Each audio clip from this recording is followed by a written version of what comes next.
I thought going upstate would give me rest, but instead it revealed the kind of betrayal only a mother's heart can understand.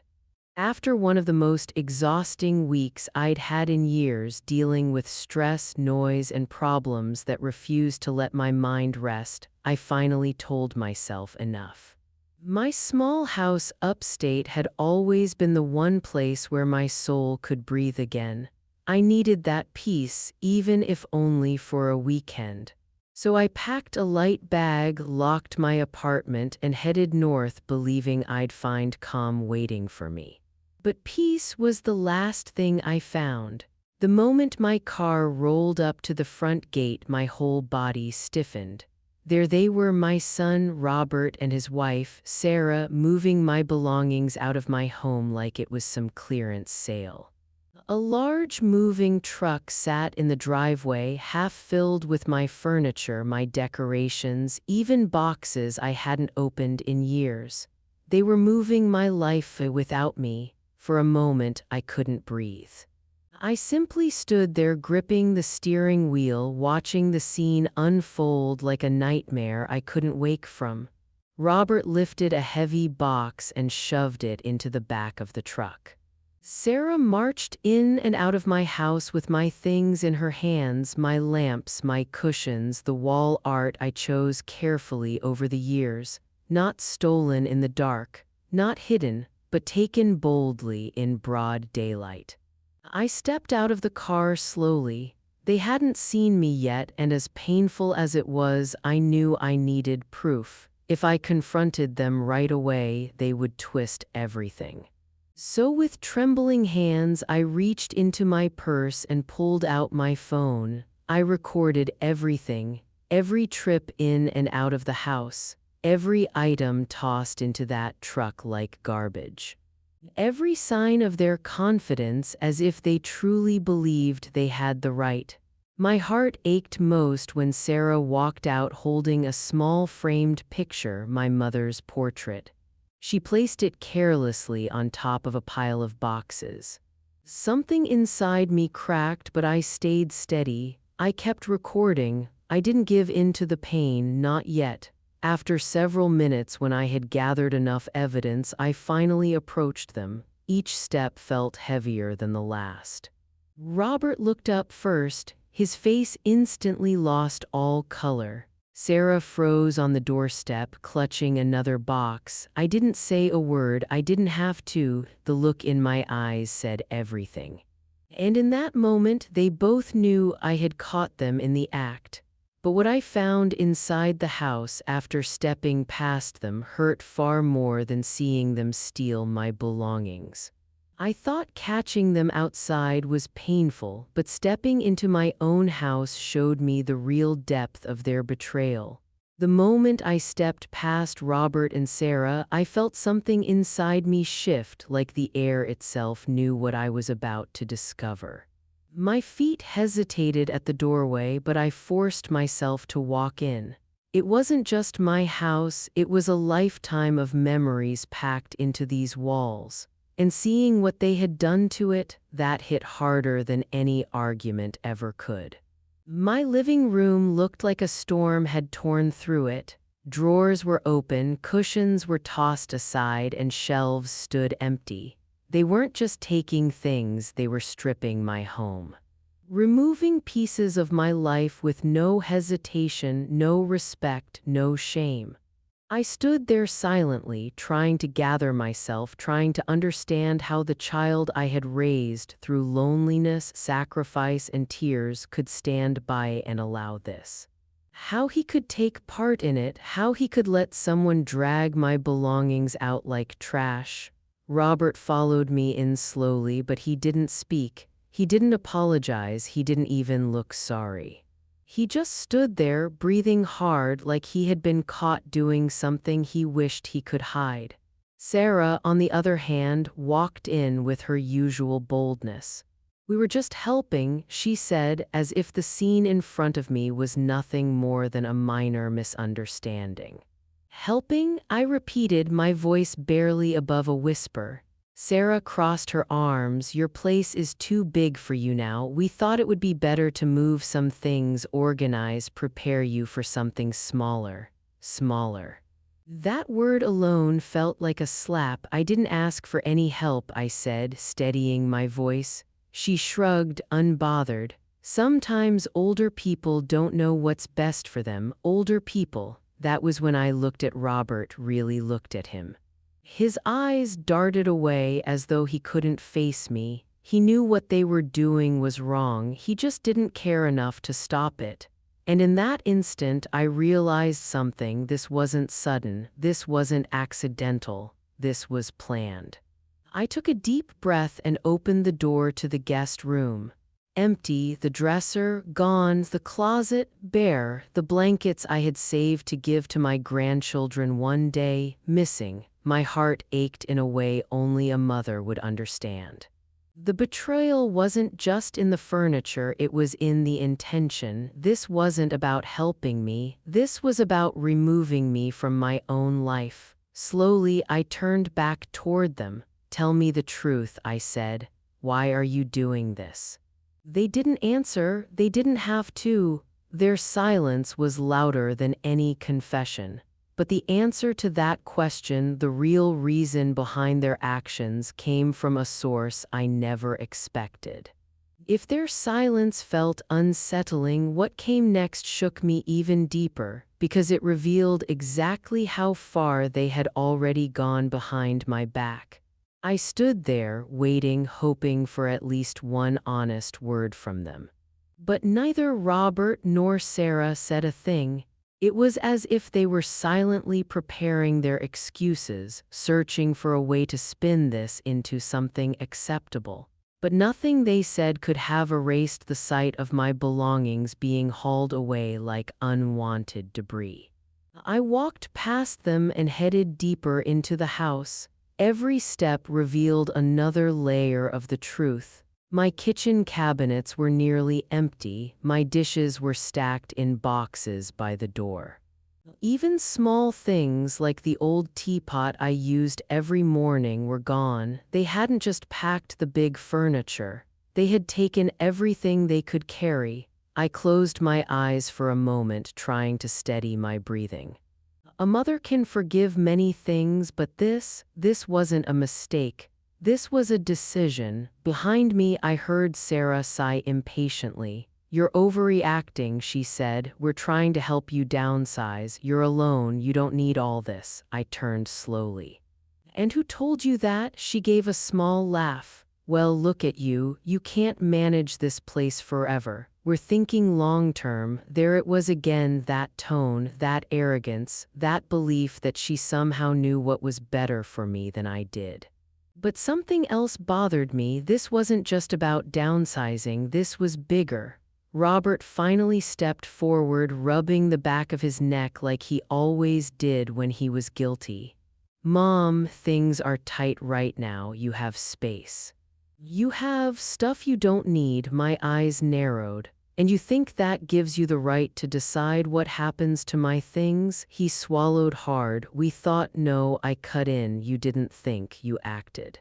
That's when I noticed a stack of envelopes on the hallway table, documents I had never seen before. Some were unsealed, some already opened, property papers, bank letters, even my utility statements. I picked up one envelope and my heart skipped a beat. It was addressed to me, yet clearly opened.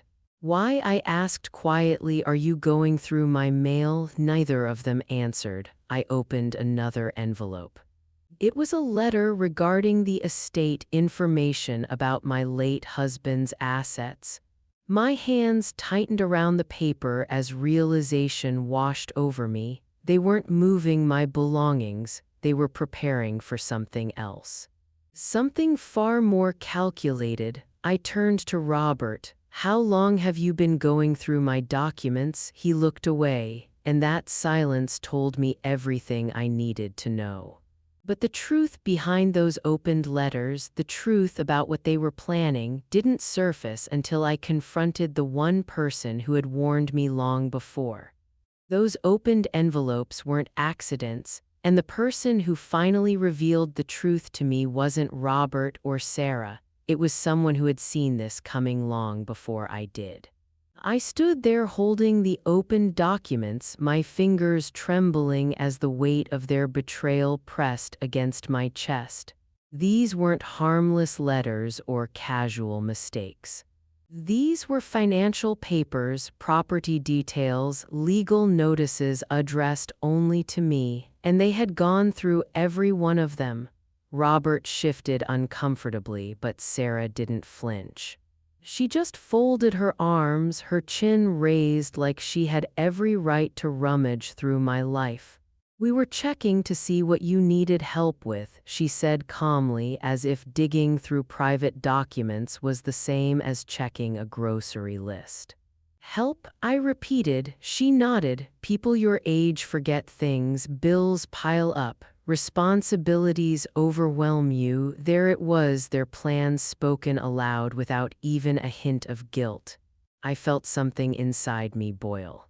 It wasn't anger alone, it was heartbreak mixed with disbelief. This wasn't a misunderstanding. This wasn't innocent curiosity. They were preparing for something bigger, something dangerous. So I asked the only question that mattered. "What exactly were you trying to help with?" Robert lowered his eyes. Sarah's lips pressed into a thin line. The silence between us was heavier than any confrontation, but I already knew someone had warned me months before.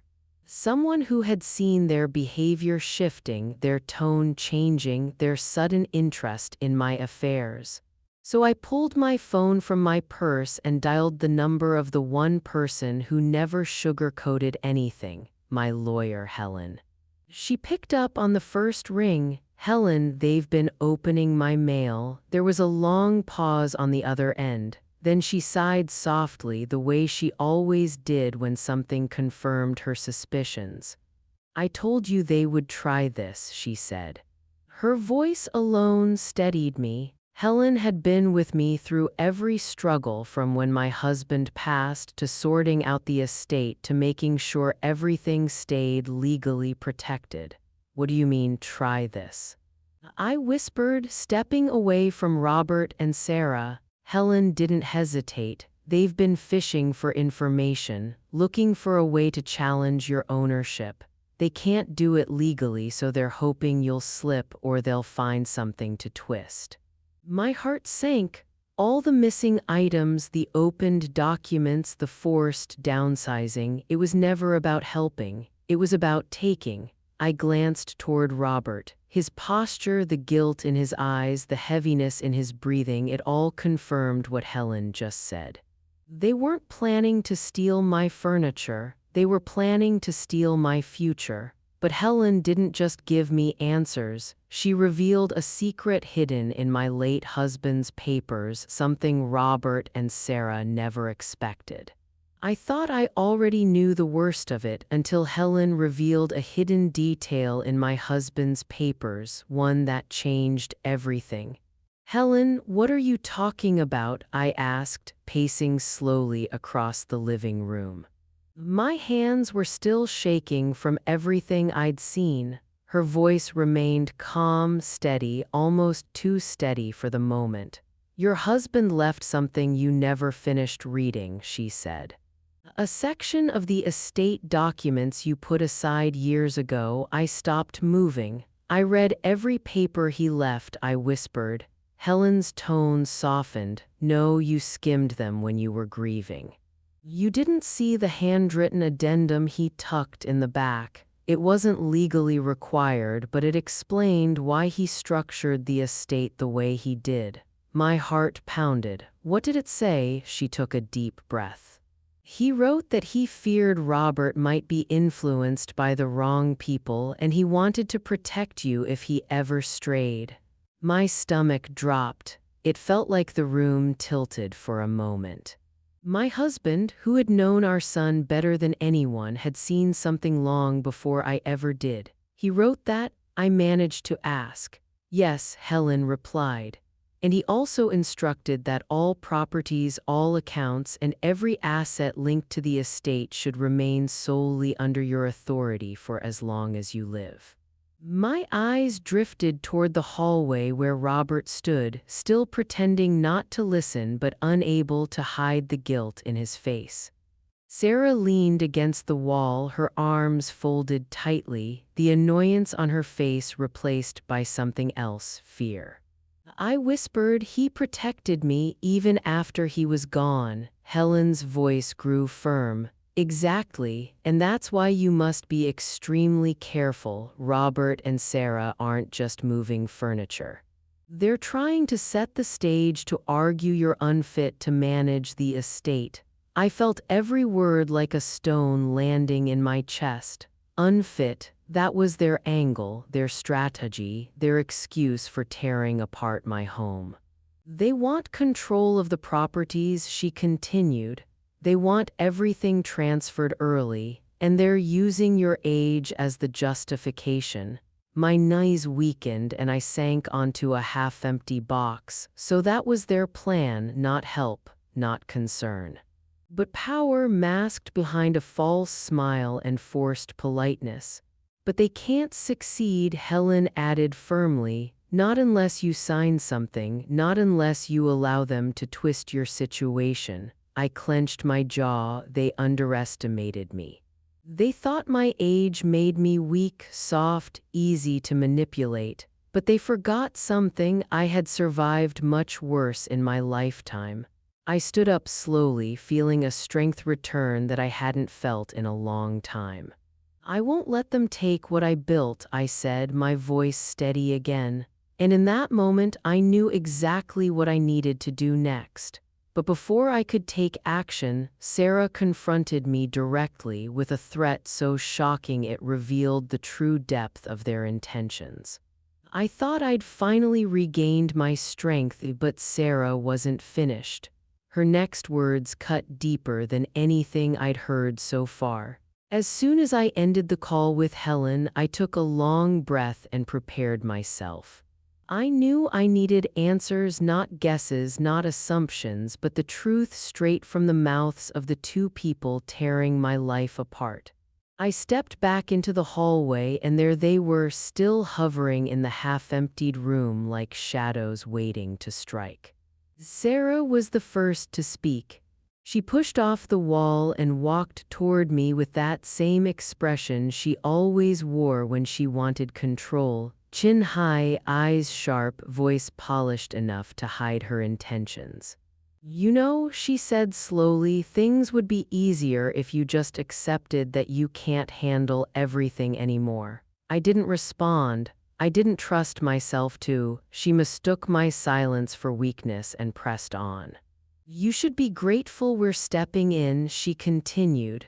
"Most people your age end up in homes with no one caring about them. We're offering help." Help, that word again, twisted and poisoned. I folded my arms. "What you're doing isn't help." Robert stepped forward now, rubbing his forehead like he wished he could disappear.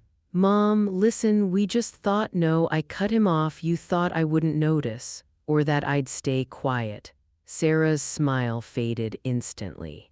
Then she said the thing that made the room freeze. "We're doing what's necessary," she whispered. "Because soon everything will be ours anyway." My breath caught. It wasn't a slip, it wasn't a mistake, it was a confession, and she knew it. I stared at her for a long moment. "Is that what you think, that you're entitled to everything I worked for, everything your father and I built with our hands?" Her eyes narrowed, and for the first time she dropped the polite tone completely. "You're getting older and people lose clarity. It happens. We're just preparing for when you're no longer able." I felt a chill run through me. She wasn't talking about the far future, she was talking about now. Robert kept his eyes on the floor. He couldn't even defend her. He couldn't defend himself. His silence spoke louder than anything he could have said. I stepped closer, meeting Sarah's gaze without blinking. "You don't decide when I become unable. You don't get to write the end of my story, but she didn't back down, not even a step. Maybe not, she said, but the court might agree with us if we show them the right evidence. And suddenly everything made sense: the opened mail, the missing items, the empty rooms, the forced downsizing. They weren't just taking things, they were setting me up. But what they didn't realize was that I still had one final piece of protection, one my husband left behind just for this moment. Just when they thought they had cornered me, they forgot one thing: my husband never left me unprotected. After Sarah's threat hung in the air like a knife, I felt something ignite deep inside me, an old strength I thought grief had washed away. I stepped back, inhaled slowly, and reminded myself, I am not alone in this, not now, not ever. My husband had always been cautious, thoughtful, protective in quiet ways. Even in his final years, when illness stole his energy, he made sure every detail of our estate was crystal clear. And as Helen reminded me on that phone call, he left behind more than just documents. He left a shield. I walked to the old wooden cabinet in the corner of the living room, one thing they hadn't managed to drag out yet. Inside the top drawer was a small folder I hadn't touched in years. My husband had given it to me before he passed, telling me softly, open this only if you ever feel unsafe. At the time, I never imagined needing it, but today his words echoed loudly. I pulled out the folder and opened it. Inside were copies carefully labeled and notarized of every legal arrangement he had put in place. All of them reinforced the same thing: everything was in my name until my last breath, not shared, not transferable, not challengeable. My hands steadied as I flipped through each paper. They clearly stated that I alone had full authority over every asset, properties, accounts, investments, everything. And in bold writing at the end of the document, he had written a note just for me: if anyone tries to pressure you or take what belongs to you, show them this. Don't be afraid. My throat tightened. I turned around slowly, holding the folder in my hand. Robert looked up, his expression shifting from guilt to confusion. Sarah's face twitched. She recognized those papers immediately. She'd seen them before, probably when she snooped through my belongings. You wanted proof? I said softly. Here it is. I laid the documents on the table, one by one. Sarah leaned forward, her confidence draining with every page she read. By the third document, her face had gone completely pale. These weren't in the file we saw, she muttered. That's because you weren't supposed to see anything, I replied. You had no right. Robert's shoulders slumped as if someone had knocked the air out of him. He wasn't just guilty, he was defeated. You can't challenge this, I continued. You can't take what doesn't belong to you, and you certainly can't decide my future. Sarah stood frozen, her voice shaky for the first time. So you're really going to stand in our way? I met her eyes. I'm going to protect what I built, what your father-in-law built, and what your husband is trying to destroy. For the first time since I walked in, silence fell over them, real silence. They finally understood what they were up against, but even after seeing those documents, they didn't stop. Their next move was desperate and far more dangerous. You'd think seeing the legal documents would stop them, but instead it pushed them into a far more desperate and dangerous move. For a moment after I laid those documents on the table, I thought the fight was over. Robert looked defeated, and even Sarah, who always carried enough arrogance to fill a room, seemed shaken to her core. But desperate people don't back down easily. Sometimes a cornered person becomes reckless. And that's exactly what happened next. Sarah was the first to regain her voice. She straightened her shoulders, forced a thin smile, and said, "These papers might protect you for now, but we can still make a case. If we show the court you're slipping or incapable of handling things," I held up a hand, "you aren't getting anything." The smile vanished instantly. Robert stepped closer, frustration rising in his face. "Mom, we're struggling, you know that. It's not fair that you're sitting on all this while we're drowning." I stared at him, trying to recognize the son I raised. The son who used to hug me after school. The son I once worked 3 jobs for so he could have a good life. But the boy I knew wasn't standing in front of me anymore. "You're drowning," I said slowly, "because of your choices, not because of me." His jaw tightened. Sarah jumped in before he could speak. "We're a family. Families support each other. If you don't help us, what does that say about you?" I almost laughed, not out of humor but disbelief. "Support? You call stealing my belongings support? That furniture was barely being used," she snapped. "It's not like you needed it." I looked at Robert. "Do you agree with her?" He hesitated, and that hesitation alone was my answer. I felt something shift inside me, a mixture of heartbreak and clarity. They weren't confused, they weren't misguided, they were determined. They had a plan, and they weren't ashamed of it.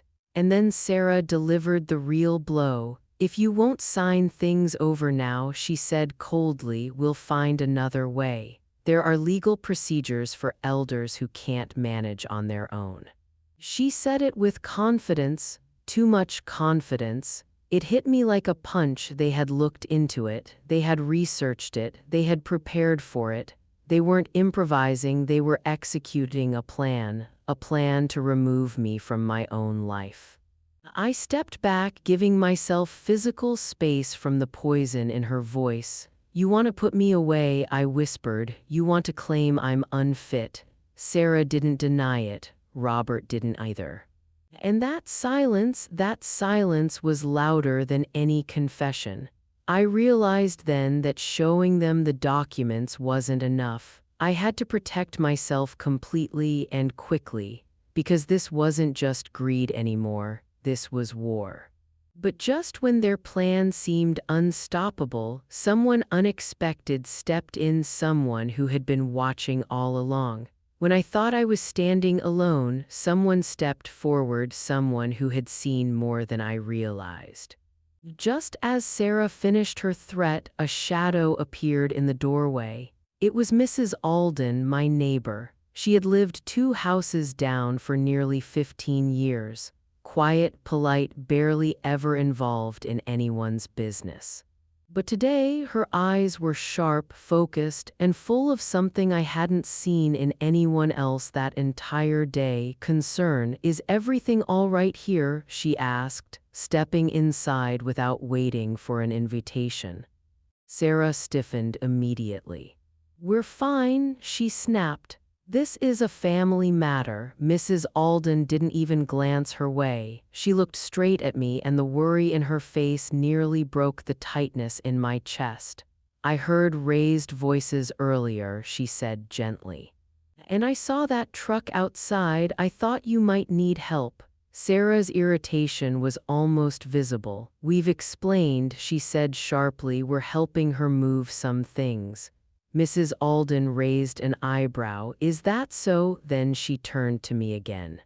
"Is that true?" And for the first time all day, I felt something inside me soften. Someone cared, someone noticed, someone was on my side. "No," I said quietly, "it isn't true." The truth fell heavy between us. Robert's eyes widened. Sarah's face tightened with panic, and Mrs. Alden, she simply nodded as if she had expected that answer. "Well," she said, folding her hands, "I think we should call someone." Sarah stepped forward aggressively. "You have no right to interfere." But Mrs. Alden didn't flinch. "I'm not interfering," she said calmly. "I'm being a witness." A witness. The word stopped Sarah cold. She had planned everything, the manipulation, the staged chaos in the house, the pressure, the threats, but she hadn't planned on witnesses. Mrs. Alden continued, "I've seen them here several times this week. I wondered why, since you weren't around. I didn't want to assume, but now I see my suspicions were valid." Sarah took a step back, anger flashing in her eyes. Robert swallowed hard, guilt written all over his face, and suddenly the dynamic shifted. They weren't in control anymore. With a calmness I didn't even know I still had, I said, "You both need to leave." Sarah laughed, short, sharp, bitter. "You can't just throw us out." "Yes," Mrs. Alden replied before I could speak, "she can, and I'll be right here making sure she's safe while you do." For the first time, fear, real fear, showed on Sarah's face. Robert tried one last time. "Mom, please, let's talk." I shook my head. "Talking ended the moment you tried to take what wasn't yours." The silence that followed was suffocating. Finally, without another word, they turned and walked out of the house. Mrs. Alden stayed beside me until the truck was gone. And when the door finally closed behind them, I felt like I could breathe again, if only for a moment. But the battle wasn't over, because the next morning I woke up to a message that revealed just how far they were willing to go. I thought their departure meant the storm had passed, but the next morning reminded me that some battles don't end quietly, they end with truth. The morning after Robert and Sarah stormed out, I woke to a phone buzzing on the nightstand. I didn't recognize the number, but the moment I opened the message, everything clicked into place. It was from Sarah. A long paragraph, cold, emotionless, accusing me of mistreating them, claiming I had lost stability and needed intervention. She even mentioned contacting a lawyer to explore options for elderly dependency. There it was, the final proof of what Helen warned me about. They weren't giving up, they weren't stepping back, they were doubling down. For a moment, I sat in bed staring at the message, feeling a mix of sadness, disbelief, and an ache that only a mother knows. I raised that boy. I held him when he cried. I worked myself to exhaustion so he'd never know hunger or fear. And yet, this was the man he had become. But then something stronger than heartbreak rose in me, resolve. I got up, dressed, and met with Helen at her office that afternoon. When I handed her the message from Sarah, she only nodded. "This," Helen said, "is exactly what we needed."